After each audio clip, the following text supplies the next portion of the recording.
नेपाल सरकारले सरकारी मार्फतका सम्पूर्ण कामहरू एक ठाउँबाट गर्ने उद्देश्यले नागरिक एप सञ्चालनमा लिएको छ। आजको यस भिडियोमा हजुरहरूले कसरी नागरिक एपबाट आफ्नो पर्सनल पान बनाउन सक्नुहुनेछ भनेर रहनेछ। आशा गर्दछु आजको यस भिडियो हजुरहरूको लागि अत्यन्तै उपयोगी रहनेछ। तपाईले नागरिक एपबाट पर्सनल पान बनाउनको लागि सर्वप्रथम तपाईको डिभाइसमा नागरिक एप भन्ने एप्लिकेसन इन्स्टल हुनुपर्छ। त्यसको लागि प्ले स्टोरमा गएर नागरिक एप भनेर क्लिक गर्नु होला।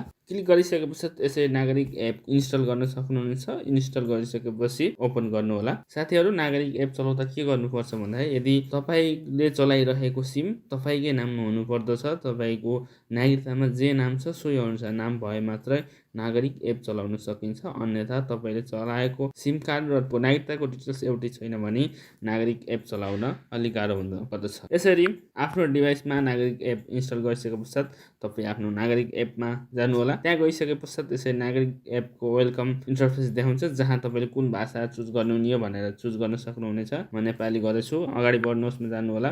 त्यसपछि यहाँ विभिन्न जानकारीहरू दिएको छ। नागरिकता विवरण, स्थायी लेखा नम्बर, पान विवरण, सञ्चय कोष, नागरिक लगानी कोष, अन्य सेवाहरू यहाँ नागरिक एपबाट अन्य सेवाहरू यहाँ उपलब्ध रहेका छन्। यस पश्चात तपाई एप सुरु गर्नुहोस् मा जानु होला।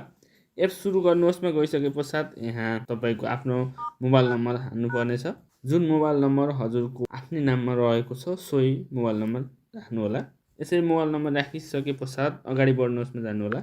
अगाडि बढ्नुहोस् मा गइसके पश्चात अघि राखेको मोबाइल नम्बरमा एउटा ओटिपी कोड आउँदछ। सो ओटिपी कोडलाई यहाँ राख्नु होला। यसरी ओटिपी राखेपछि अगाडि बढ्नुहोस् मा जानु होला।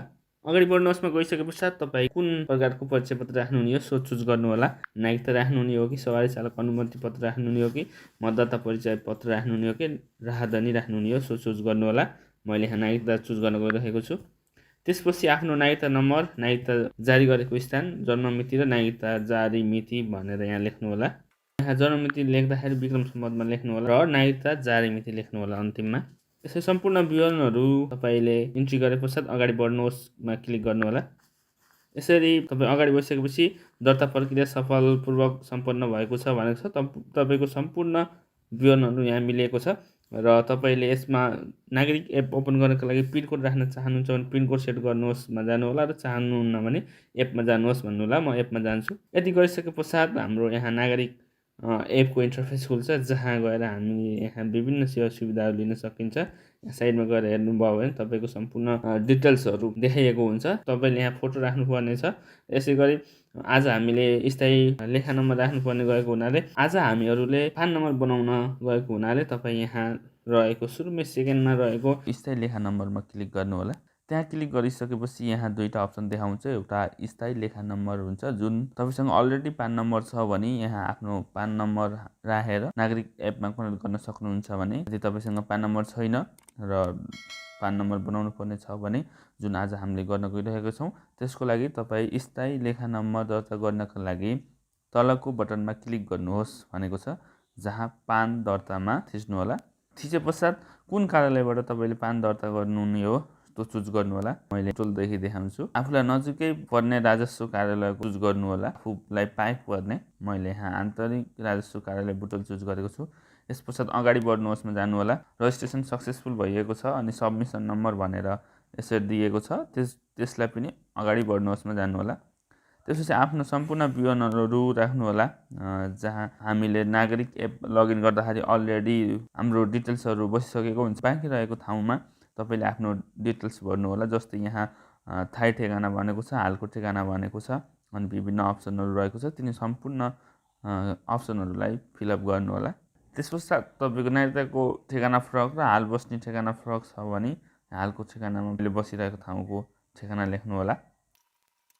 आफ्नो एड्रेस लेखे पश्चात अब पारिवारिक विवरणहरू भर्नुपर्ने हुन्छ।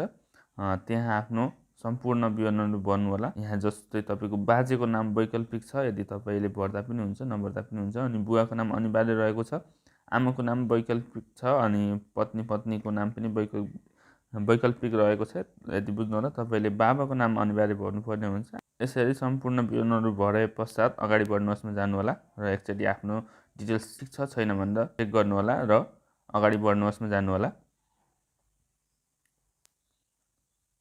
यसरी अगाडि बढ्नुहोस् मा गइसकेपछि केही क्षणमै तपाईँको पान नम्बर आउने गर्दछ, जस्तै लेखा पान नम्बर, तपाईँको डिटेल्सहरू, अनि त्यसपछि तपाईँको जन्ममिति भनेर यसरी तपाईँको पान नम्बर बनिसकेको छ।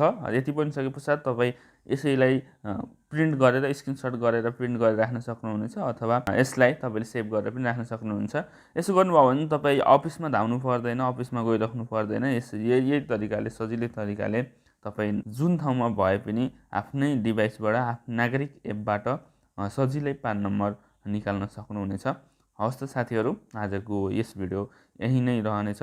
आजको यस भिडियोमा कसरी तपाईँले आफ्नो मोबाइलमै नागरिक एपबाट स्थायी लेखा नम्बर अथवा प्यान नम्बर बनाउन सक्नुहुनेछ भन्ने भिडियो रहेको छ। आशा गर्दछु आजको यस भिडियो हजुरहरूको लागि अत्यन्तै उपयोगी रह्यो होला।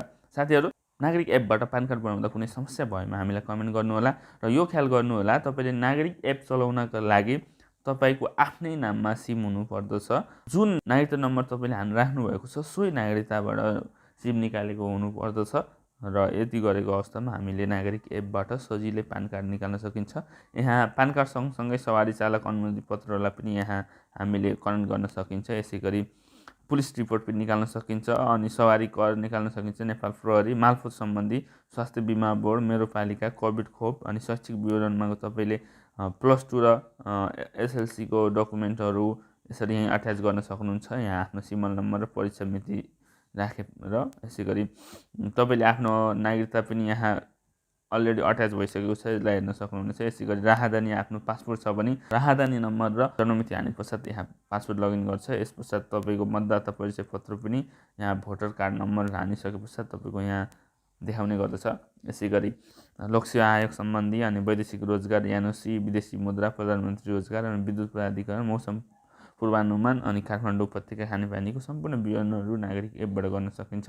त्यसकारण तपाईँले नागरिक एपको प्रयोग गरेर सजिलै विभिन्न सेवा सुविधाहरू लिन सक्नुहुनेछ, र मेन त तपाईँले पान नम्बर बनाउन अत्यन्तै सजिलो रहेको छ नागरिक एप। यति भन्दै आजको हाम्रो भिडियो यहीँ अन्त्य गर्छौँ। र भिडियो राम्रो लागेमा यस भिडियोलाई लाइक गरिदिनु होला, र हाम्रो च्यानलमा नयाँ हुनुहुन्छ भने च्यानललाई सब्सक्राइब गरिदिनु होला।